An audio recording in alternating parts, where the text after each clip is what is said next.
Então, pessoal, vamos falar então um pouquinho da semana 4 de desenvolvimento de aplicativos móveis, né? Semana 4 e 5, o professor já entra mais na parte,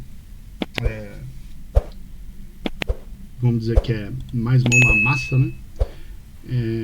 Então, na semana 4, nós vamos falar sobre o site, né? Android Developers e o Android Studio, que ele fala, né? Aqui eu coloquei nos slides algumas definições, mas eu vou colocar um pouco do site com vocês. Confesso que devido a pouco tempo também não mexi muito, mas pretendo depois melhorar esse material, porque eu acho que as duas disciplinas, tanto de aprendizado de máquina quanto essa, né, são disciplinas que e também desenvolvimento web, entre outros, que a gente fez durante o curso, né? Eu estou em bacharelado de TI, estamos indo para o final, né, o último semestre, e eu acho que tem algumas disciplinas que eu gostaria de aprofundar depois, e aí eu vou aprofundar nos vídeos, tá, aqui do canal. Bom, então, sem mais delongas aqui, né, o Android Studio, então, né, é uma ferramenta de desenvolvimento orientada a projetos, facilita a criação de aplicativos Android, né, através do seu processo guiado, né. As primeiras informações é o nome do projeto, passo de destino e nome do pacote, né, que você vai colocar. Depois você vai colocar as configurações-chave, né, escolher a linguagem, se você quer Java ou Kotlin, né, definição da API mínima, né, que determina a versão mais antiga do Android suportado. A build inicial, né, que é a ferramenta, né, que constrói automaticamente a estrutura inicial do seu projeto. E o resultado, né, um projeto funcional básico, pronto para ser emulado ou instalado, né. Bom, a estrutura de um projeto padrão, então, que eu acho que isso aqui é o mais essencial, depois a gente entra aqui no site. A pasta Java vai ter os arquivos com código-fonte do aplicativo, como mainActivity.java, onde a lógica do aplicativo é implementada, né? Pasta res, que é de recursos, né? Ela vai ter outras pastas aqui, né? A drawable, que é onde você vai armazenar imagens e elementos gráficos. O layout, onde você vai ter arquivos XML que definem a interface do usuário. E os values, que são os arquivos XML para valores como strings, colors e dimensões, né? Então, textos, cores e dimensões. Isso é importante a gente saber. A construção de layout, a interface do usuário, né, é construída usando a linguagem XML para definir a estrutura de componentes visuais das telas, né? O view é um bloco de construção básico para todos os componentes, né, da interface do usuário, ocupa uma área retangular na tela, sendo responsável pelo desenho e tratamento de eventos. Os widgets, né, são componentes interativos que herdam da classe view, né. Exemplo, você pode incluir botões, né, textos, né, imagens, né, que é que ele está colocando já na linguagem. E o view group, né, que é um container invisível que agrupa outras views, widgets e outros layouts, que é uma classe base para gerenciador de layout. Bom, quais são os gerenciadores de layout que a gente tem, né? O linear layout, que organiza os componentes internos em uma única direção, horizontal e vertical, definido pelo atributo Android Orientation, né? O constant layout, que permite criar layouts grandes e complexos de forma flexível, né? Os elementos são posicionados em relação a outros elementos, ou layout pie. O relative layout, que organiza os componentes de maneira relativa uns aos outros em relação ao layout pie. E o table layout, que agrupa os componentes em linhas ou colunas, ideal para formulários e telas de login, tá? Então, beleza. O editor de layout, então, do Android Studio, né, você tem a paleta, né, que lista os widgets disponíveis para arrastar e soltar na tela, facilitando a construção visual da interface. O component tree, né, que é a árvore de componentes que você vai exibir a hierarquia de todos os layouts, permite navegação estruturada. E os atributos, que é um painel para visualizar e modificar todas as propriedades de um componente selecionado, né? Os modos de visualização, você tem o design, visual de layout, e o blueprint, que é a visão de planta baixa, né, destacando restrições e alinhamentos. Quanto aos atributos do XML chave, né, a gente vai ter o dimensionamento, né, que é o Android Layout Width e Weight, acho que é Weight que fala, não lembro agora. vai definir o tamanho dos componentes, né? O match parent, que vai expande para ocupar todo o espaço do container py. O wrap content, que ocupa apenas o espaço mínimo necessário. E a DP, que é a unidade de medida relativa, que adapta diferentes densidades da tela.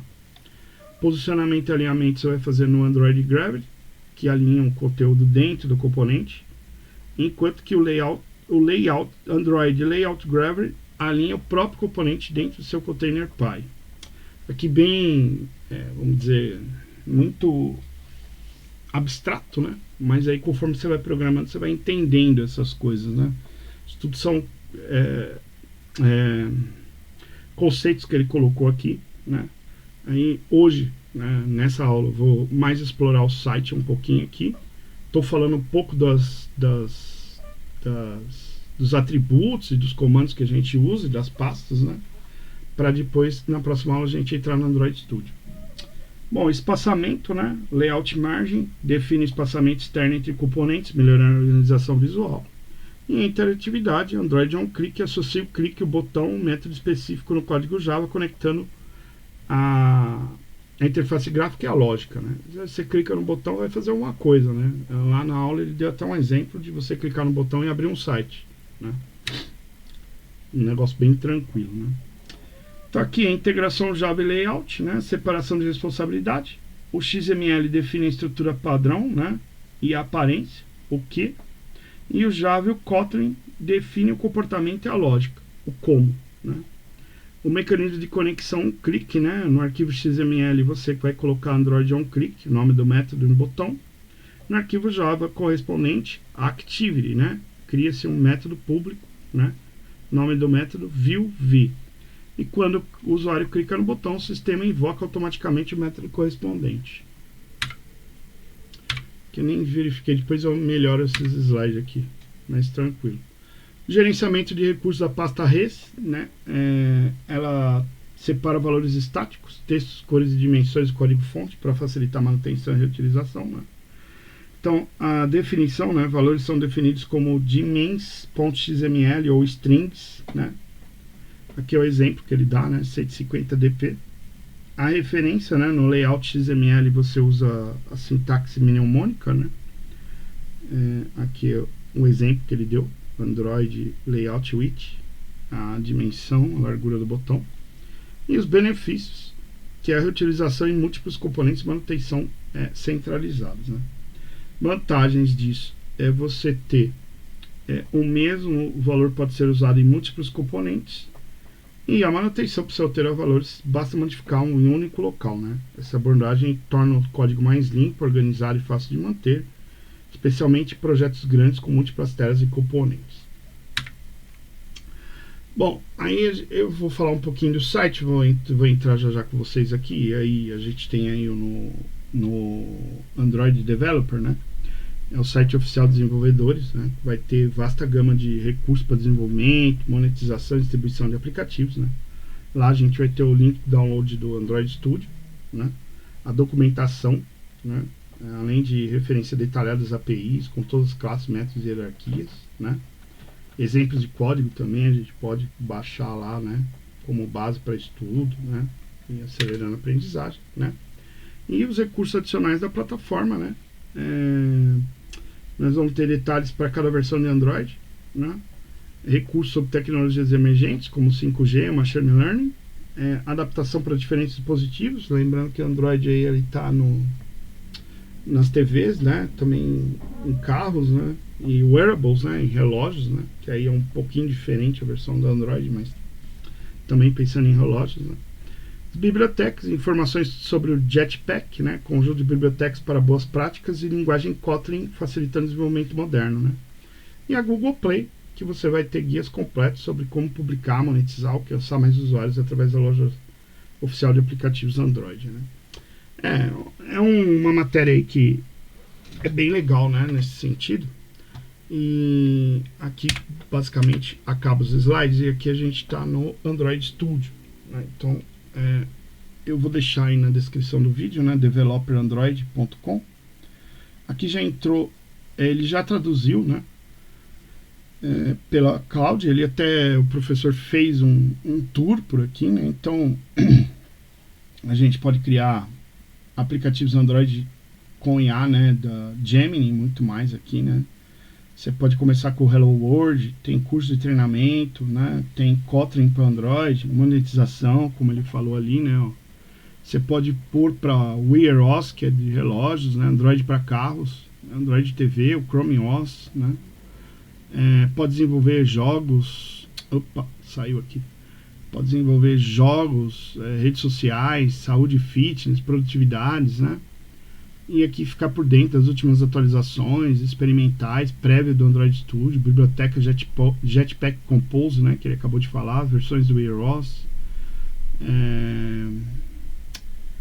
os essenciais, design, planejamento, design para Android, né, Android XR, widgets, Wear OS, de novo, né, as arquiteturas, biblioteca, navegação. Então, tudo isso aqui é bem legal. Depois a gente dá uma explorada bacana, né, em tudo que tem aqui, né, mas o que o professor mais ele, né, aqui é legal que já está entrando o Gemini, né, como assistente de IA para você ir programando, né. Dá para também acessar direto do navegador, ó. Não tinha visto isso, né, no Google Cloud. Editor de código inteligente, sistema de criação, você emula os dispositivos, né, com ele, né, para encontrar oportunidades, inspecione os APKs, né, dá para você ver, aqui dá para você começar, né, instalando o Android Studio, né, criando o primeiro aplicativo, né, então daqui você já pode fazer o download, ó, mais recente, né? Nem sei quantos megas tem isso, que eu até agora não fiz, né? Que daí a próxima aula a gente já vai ter que usar. E não, aqui, Android Studio, né? Novos recursos. Não sei se vamos ver aqui se ele já vai. Ele aceita fazer download para o Windows, vamos ver. Tem 1 GB, tá, pessoal? 1.3 GB. Ó, também tem um canal do Android Developers no YouTube, né? Então, talvez seja legal depois também vocês seguirem o canal para dar uma, né, uma visitada. Deve ter, né, vários dicas, né, lá, né? Deixa eu ver o que mais aqui. Projetos maiores em CPU, necessários ter 6 GB de armazenamento, né? Então aqui acho que talvez tenha, né? Então, ó, o requisito, é isso que eu queria ver com vocês, ó. O requisito então do sistema operacional Windows 10, né? 64 bits ou mais recente. Memória RAM é bom ter 8 GB no estúdio. O estúdio emulador já quer 16 GB, né? Já vai começando a ficar pesado, né? Recomendado é ter 32 GB, né? Suporte à virtualização, né? No CPU, né? Pede um i5, né? O Ryzen, né?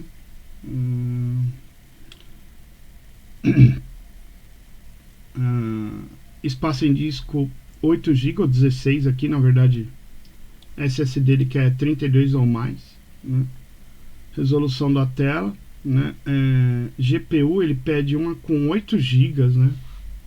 A GeForce série 20 ou mais recente, né? No meu caso aqui já vou ter um pouco de problema, minha memória RAM só 16 GB, né? Não sei como que vai rodar, e minha GPU tem 4 GB, então vamos ver como é que roda, né? Aqui ele fala, né, do Mac também, né, o que você precisa, né, para instalar no Mac. No Linux, né, também eu creio que não muda muita coisa, né? As bibliotecas necessárias aqui para você instalar no Linux, né? Aqui o Chrome OS também para você fuçar, né? Então aqui, pessoal, acho que basta entrar no site e fuçar à vontade aqui, né? Ter aqui o Hello World, que é para criar o aplicativo, né? E aí eu creio que o curso vai falar o mínimo para nós, dar só o start inicial. Eu achei bem legal essa parte, né? Então, da gente começar, né? Pretende depois melhorar para vocês aí, né? E acho que é isso, pessoal.